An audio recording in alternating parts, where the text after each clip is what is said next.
Palm Beach, maybe that works.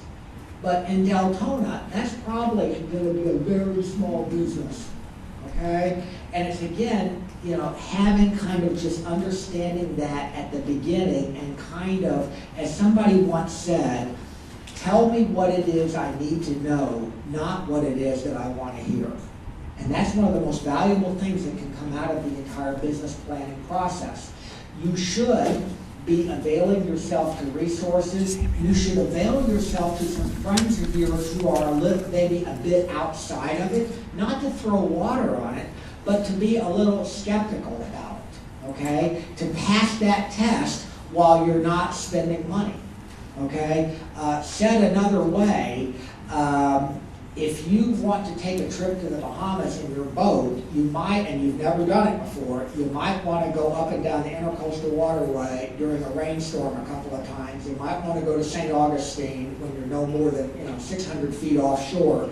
In case something goes wrong, you can kind of get back to the dock fast, okay? You do not want to be 100 miles offshore and go down in the cabin and see that there's 3 inches of water and then say, uh-oh, that doesn't look good, and I don't know what it is. Okay, and so that's why you kind of want to be thinking about all this stuff in advance.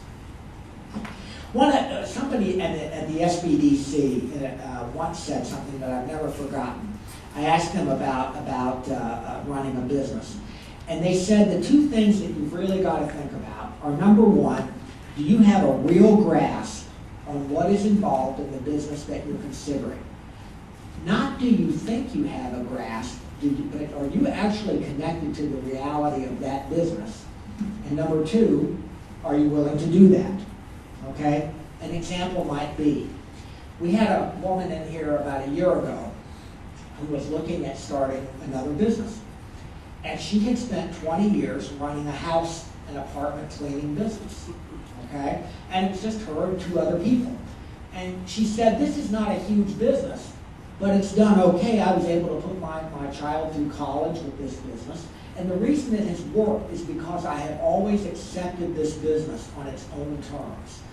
And she said, what I mean by that is that if it's Saturday morning, 8:30, and I'm planning to go to the beach, and somebody calls and one of my people has flaked out, okay, or something's happened, then I'm not going to the beach that day. I'm going to be spending my Saturday cleaning somebody's home or their apartment.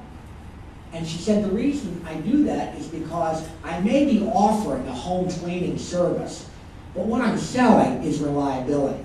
And I have never forgotten that. I've never gotten that kind of confused, and that's why the business has lasted for 20 years, because I get lots of good references and satisfied customers, okay? If you're looking at buying an apartment building and it bothers you to, call the sheriff when they haven't paid their rent and you've got to get somebody evicted, probably not your thing, okay? If you don't like getting calls at 2 o'clock in the morning with, hey, my hot water heater busted, can you get over here and fix it? Again, may not be your business. If you like cooking, but you don't like working nights and weekends and being jammed up during Thanksgiving and Christmas or whatever, then catering may not be your business, because those are the realities of how those things work, and you just kind of buy into it. And I can't underscore enough having a real handle on what businesses are like and kind of accepting them on their own terms. Because once you do that, it makes it a lot easier. An example, we're going to show some examples here. As you think about businesses, your business it only has to be successful for you. It doesn't have to be huge, but as you may have, some of you may know, the business across the street here, NASCAR, started over on the beach. Okay, in 1948, the France family had a gas station over there, and that's kind of what it became today. Okay, and we're going to go through some other examples here to just kind of show you this process of planning and being grounded in reality. This is a woman named Robin Chase who started a company called Zipcar, and she was quoted in a book. And she said, I understood the ins and outs of every single aspect of that business. I understood the ebbs and flows. Okay? Someone said about her, she is not interested in gut feelings or emotionally driven opinions. That depth of comprehension is only possible if you allow yourself to see your business as a whole, even the parts that are not working. Robin has a commitment to intellectual honesty. And that allowed that business to prosper. That business started in 2000 up in Massachusetts and was originally conceived as being for, the idea was kind of a car sharing service, okay? If you lived in New York or Boston, that's kind of where it started. You know, you could go and you needed a car for 2 hours, you could go get the thing and get a car for 2 hours, all right?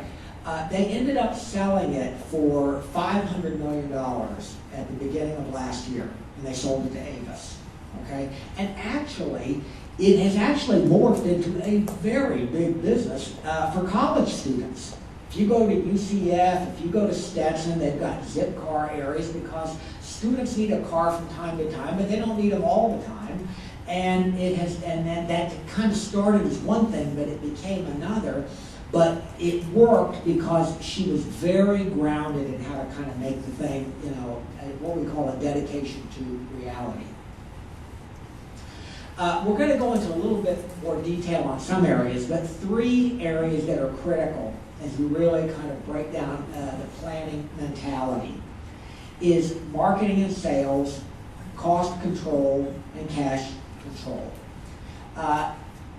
Almost invariably, and as Bill has pointed this out, where businesses either fall apart is either they have overestimated how much their sales will be, or they have underestimated their cost, or they run out of cash.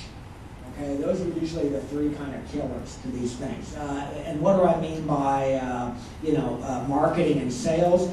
We have all seen restaurant corners in this area where there have been 8 restaurants in a spot.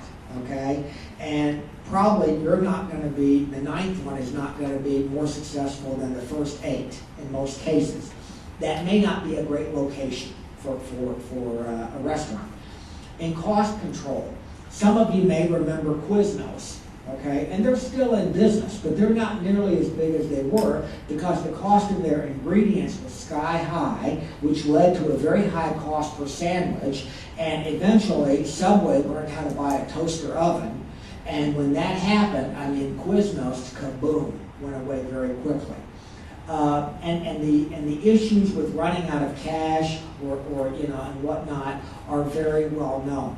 And so as you kind of think about the planning process, you want to kind of go understand, where is my revenue going to come from? How am I going to generate that?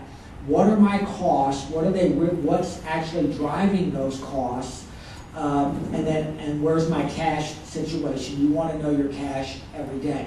Now, I'm not going to go into a whole lot more detail on this than that, but these are what we call the hard components of the planning process, and which are very well outlined in all these templates that you can have available to you.